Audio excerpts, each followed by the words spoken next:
얼마 전에 말씀 함께 나누면서 대기업의 그 사옥에 대해서 이야기를 잠깐 했던 것 같아요. 제가 카드 영업할 때 몰래 들어갔던 그 대기업 사옥. 그 문 들어가기 위해서 여러분 뭐가 필요하다 그랬죠? 보통? 그죠? 그 사원증이 카드키가 돼서 그걸 찍고 이렇게 들어가잖아요. 네, 다른 걸로 여러분 도전해봐도 상관은 없습니다. 제가 대학교 다닐 때 제가 다니던 백석대학교의 도서관은 신기하게 코카콜라의 바코드를 찍어도 들어가지더라고요. 정말 신기했어요. 네. 그래서 뭐 그렇게도 여러 사람들 들어왔다 갔다 하기도 하고 뭐 그랬었는데 요즘도 되는지는 모르겠습니다. 아무튼 여러분 한번 도전해보는 건 상관없는데 거기에서 아마 그 관리하는 직원이 아마 제지하지 않을까 싶어요.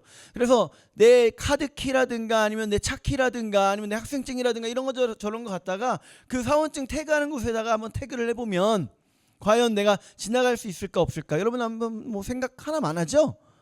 안 될 거예요. 그죠? 안 될 거예요. 그 문의 입장에서 여기를 통과시키고 안 통과시키고의 되고 안 되고는 딱 하나뿐입니다. 기준이. 뭐죠? 그 사원증. 내가 세상에서 능력 있고 얼마나 괜찮은 사람인가 뭐 내가 누구냐 그런 거는 사실 전혀 중요하지 않아요. 사원증이 있냐 없냐죠. 근데 우리가 계속해서 보고 있는 이 이 성막은 좀 달랐습니다. 우리가 읽고 있는 출애굽기 27장의 말씀이요. 물론 이후로도 쭉 나오겠지만 하나님께서 임재하시는 곳에 대한 얘기고 또 여러 번 말씀드렸지만 하나님과 이스라엘 백성들 사이에 신혼집으로 하나님께서 마련하게 하신 곳이었어요. 그 성막에 대한 특별히 성막 뜰에 대한 이야기를 오늘 할 거예요. 뜰 중에서도 이제 뜰로 들어가기 위해서는 뭘 통과해야 돼요? 문을 통과해야 돼요. 문을 지나가야 뜰이 나옵니다. 문에 대해서 이야기를 좀 할 거예요.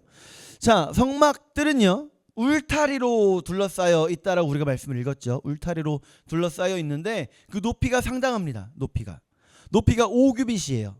이게 1규빗이잖아요. 이게 5규빗이면 한 2m 20cm 정도는 됩니다. 2.2m. 그러면 사실 저 같은 경우에는 온 힘을 다해서 뛰면 어찌어찌하게 볼 수 있을 것 같기는 해요. 근데 이때 당시에는 사실 그게 어려웠어요. 지금 우리나라 평균 키는 좀 커져서 남자들 뭐 180, 저 180이지만 180 이제 큰 키가 아니게 됐잖아요. 남자들. 그죠? 근데 이때는 180이면 거인이었습니다. 남자들 키 평균이 160에서 165 사이였고요. 여자들 키 평균이 150에서 160 사이였습니다. 그럼 그런 입장들이 여럿 계시는군요. 미안해요. 그 입장에서 이만한 높이의 그 담을 보면 높지요. 꽤 높지요. 근데 그게 쭉 이어져 있으면 그것도 하얀 세마포천으로 쭉 둘러져 있으면 거대한 하얀 장벽처럼 보일 겁니다. 근데 이게 다 의미가 있어요. 다 의미가.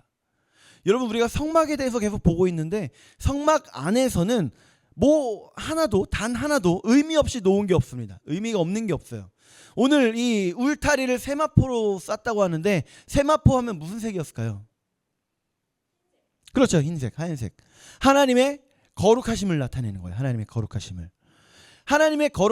하나님의 성소가 그 가운데 있으니까 그 안에 있으니까 하나님의 거룩하심을 드러내는 겁니다. 그러면 인간의 더러움과 인간의 죄악을 그대로 갖고 있는 우리는 거기에 함부로 가까이 할 수가 있다 없다?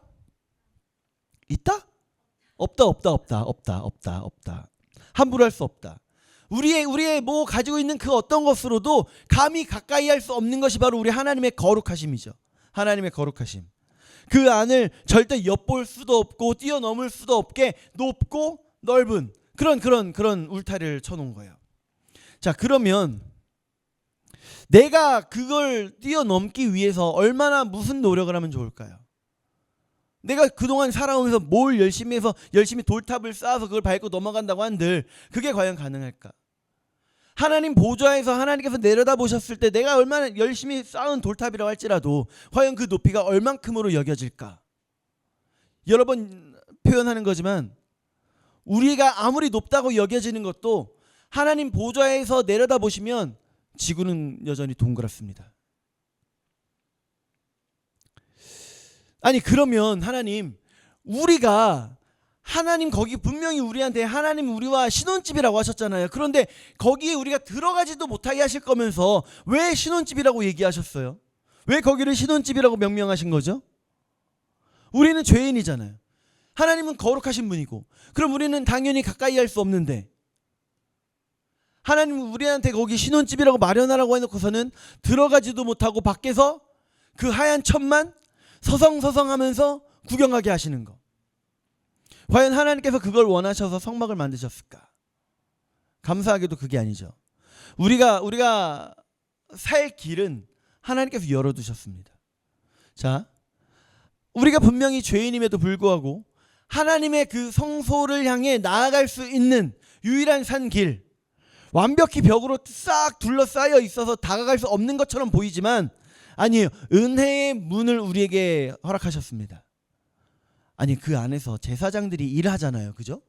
그럼 제사장이 왔다 갔다 하려면 당연히 문이 있어야 되는 거 아니에요? 당연한 거지. 뭘 그거를 뭐 대단한 것처럼 은혜의 문이라고 얘기를 하고 그래요? 앞에서 이야기했듯이 성막에는 단 하나도 그냥 놓은 것이 없어요. 이 문도 마찬가지입니다. 이 문도 마찬가지예요. 오늘 우리가 이 은혜의 문에 대해서 살펴볼 건데 정확한 명칭은 뜰문이에요. 뜰문. 물론 뜰문이 동쪽에 있다고 해서 동문이라고도 불리기는 해요. 어쨌든 그 동문을 통해서, 뜰문을 통해서 하나님 우리에게 주시는 어떤 은혜가 있는지 함께 살펴보는 그런 은혜의 시간 되기를 축복합니다. 우리가 뜰문을 통해서 깨달을 수 있는 점 첫 번째는요, 문은 하나뿐이라는 거예요. 동쪽에 있는 문 하나였습니다. 그래서 동문이라 불린다 했죠. 어느 방향에도 문이 없습니다. 오직 동쪽에만 문이 있어요. 우리가 하루 일과를 마치고 나서 그 무거운 몸 이끌고 집에 열심히 힘겹게 걸어 들어가잖아요. 그런데 어느 문으로 함부로 들어갈 수 있지 않아요. 들어가는 출입구는 딱 정해져 있습니다. 저는 아주 어렸을 때는 6층에 살았고요. 조금 덜 어렸을 때부터는 5층에 살았어요. 그러니까 현관문 외에는 들어갈 수 있는 문이 없어요. 열쇠 잃어버리면 집에 들어갈 수 있어요? 없어요? 없어요. 여러 번 잃어버려서 옆집 가서 놀다가 어머니 오시면 들어가고 뭐 그랬던 기억이 있어요. 제 친구들 같은 경우에는 목에다가 열쇠를 걸고 다녔죠. 요즘은 다 번호키니까 그럴 필요가 없지만. 그런데 만약에 열쇠를 잃어버렸다. 그래서 그 집에 꼭 들어가야 한다. 제가 실제로 군대에서 그 휴가 나왔을 때 어떤 애기 엄마가 애기 하나를 업고 엉엉 울면서 저한테 부탁을 하더라고요. 집에 문이 잠겼는데 갓난아기밖에 없다. 지금 시간이 몇 시간이 흘렀는데 너무 걱정된다. 그래서 저보고 올라가 달라는 거예요. 2층을. 그래서 힘겹게 열심히 베란다 타고 올라가서 그 문 열어줬던 기억이 있어요. 근데 그걸 여러 사람들이 바라봤을 때 누군가 한 사람은 이상하게 생각하지 않았을까요? 그러지 않았을까요? 그 문이 아니면, 들어가는 문이 아니면 가면 안 되는 거예요. 자, 말씀 한번 찾아봅시다. 요한복음 10장 9절 말씀. 다른 문은 없어요. 다른 문으로 가면 안 돼요. 읽어봅시다. 시작. 내가 문이니 누구든지 나로 말미암아 들어가면 구원을 받고까지만요. 한 번 더 할까요? 시작.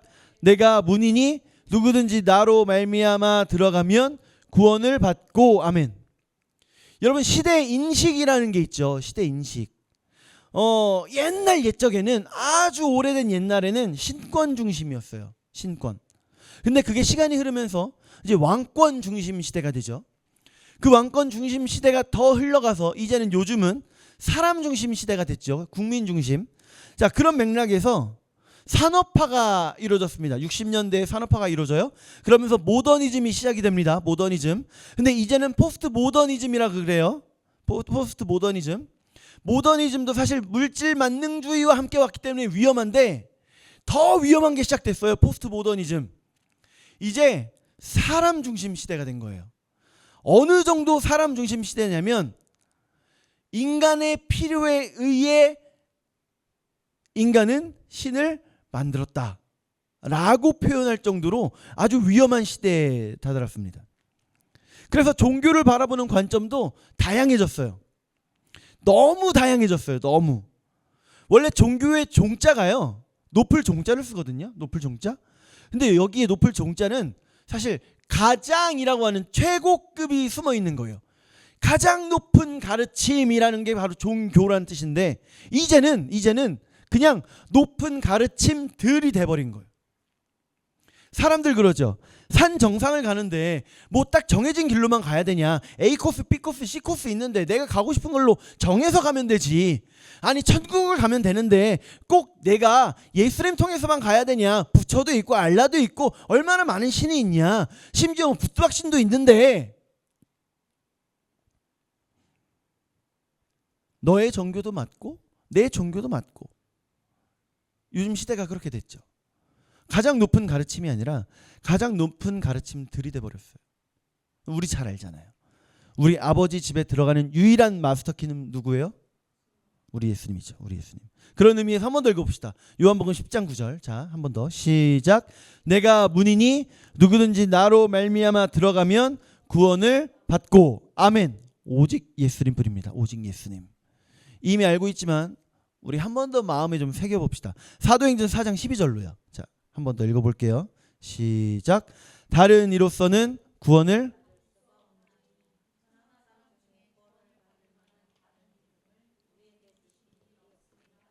아멘.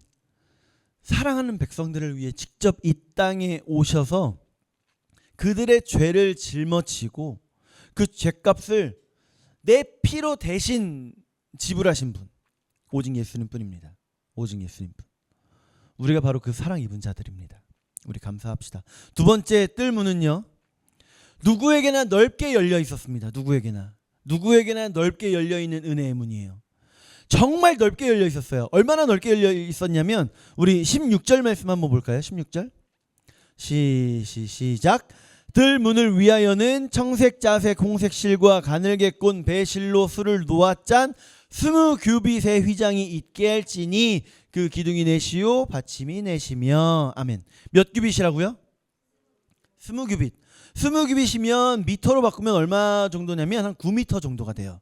9미터. 보통 우리 쓰는 출입구의 문이 어느 정도 넓인지 아시나요? 한 90cm 정도예요. 90cm.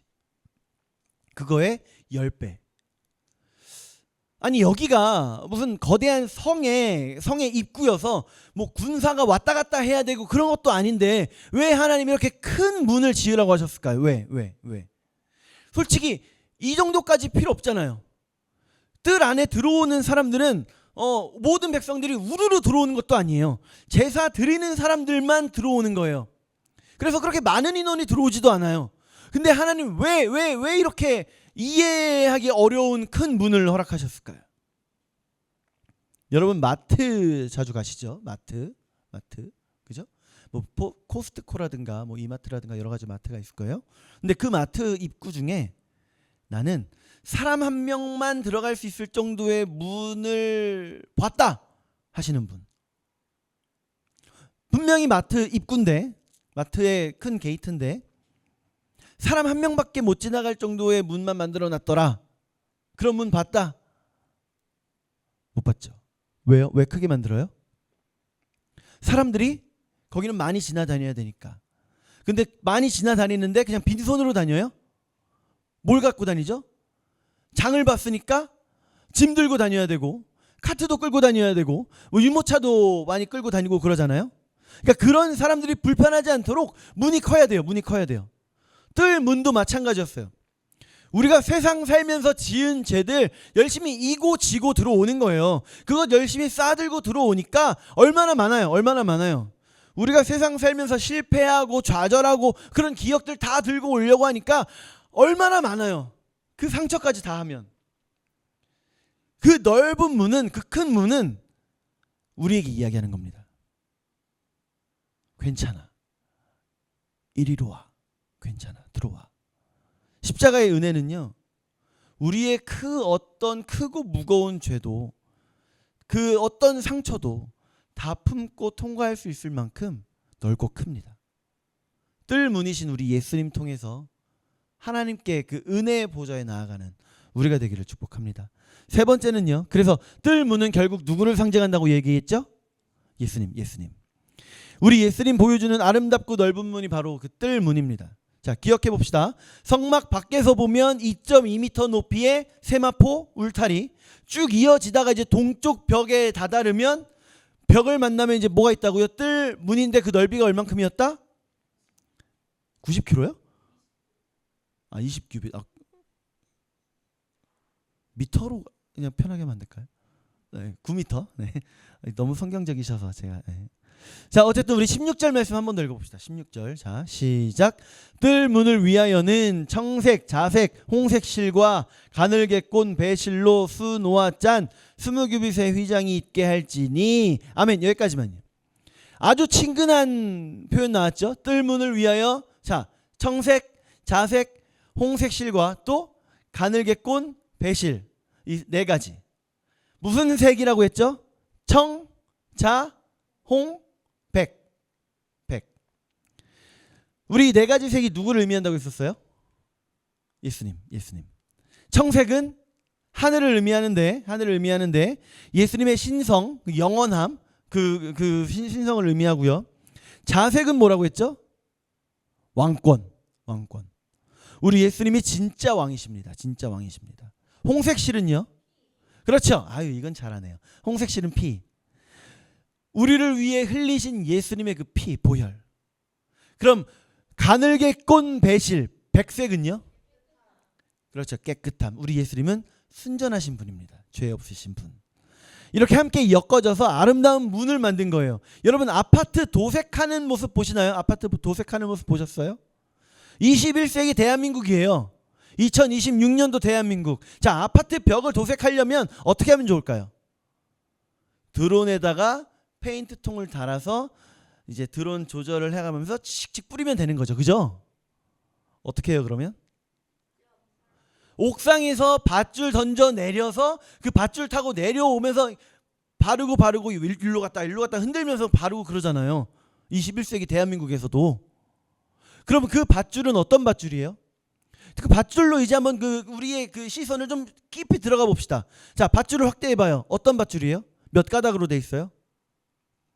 하나의 두꺼운 밧줄이, 한 가닥의 밧줄이 그냥 뚝 내려왔나요? 아니면 그 몇 가닥인지 셀 수도 없는 여러 실들이 꼬여서 이만큼 두꺼운 밧줄이 됐나요? 두 번째예요. 두 번째입니다. 뜰문을 엮어서, 뜰문은 이 네 가지 색깔을 엮어서 만든 휘장이었어요. 물론 이 색깔을 무작위로 하나로 그냥 마구 섞은 건 아니고 기하학적인 무늬를 만들었다고 해요. 근데 어쨌든 이 네 가지 색깔, 그러니까 예수님의 신성, 예수님의 왕권, 예수님의 희생, 예수님의 순전하심을 다 한 번에 보여주는. 여러분, 우리가 휘장이라고 하면 또 다른 휘장을 떠올릴 수 있을 것 같아요. 무슨 휘장이 또 있죠?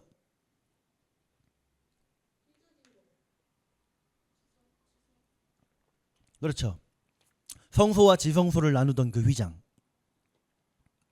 거기에는 가늘게 꼰 배실로 누구의 형상을 만들었어요? 그룹, 천사. 하나님의 보좌를 상징하는 법궤로 가까이 가지 못하도록 천사가, 그룹이 막고 있는 거라고 이야기를 했었죠. 그죠? 사람들이 함부로 거기 갔다가 죽을까봐 지켜주고 있는 그런 은혜의 모습이라고 한번 이야기를 했던 것 같아요. 그런데 이 뜰로 나가는 휘장에는 아까 이야기했죠?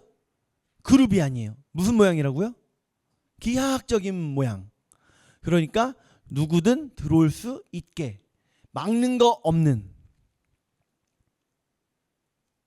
여러분, 그러니까 우리가 성막 뜰로 그 은혜의 문을 통해 들어간다고 하는 거는요, 나를 살리기 위해 예수님께서 예수님의 생명과 왕권과 피와 부활을 엮어서 만든 구원의 생명줄로 나를 묶어주시는 거예요. 그 은혜를 통과하는 겁니다. 세상에서 이야기하는, 그 세상에서 종용하는 그 썩은 동아줄 여러분 이제 내려놓으시고요. 십자가의 은혜라고 하는 튼튼한 문으로 우리 나아갑시다. 정리할게요. 우리 오늘 뜰문, 동문에 대해서 이야기를 했어요. 뜰문은요, 우리 거룩하게 하신 우리 거룩하신 하나님께 나아가도록 우리에게 허락된 유일한 은혜의 문이라고 했습니다. 넓고 아름다운 문. 우리는요, 문 밖에서 벽의 웅장함이나 보다가 거기 들어갔다 나온 사람들의 간증만 듣고 우아하고 감탄하는 그런 사람들이 되는 게 아니라, 우리가 직접 그 은혜의 문을 통해 하나님의 보좌로 나아가는 그 은혜를 온전히 경험하는 그런 우리들 되기를 축복합니다. 세상의 속삭임에 방황하는 삶이 아니라 그 뜰문, 동문, 은혜의 문이신 우리 예수님 통해서 하나님께 나아가는, 은혜와 쉼과 회복 온전히 누리는 그런 우리들 하루하루 되기를 축복합니다. 기도하겠습니다.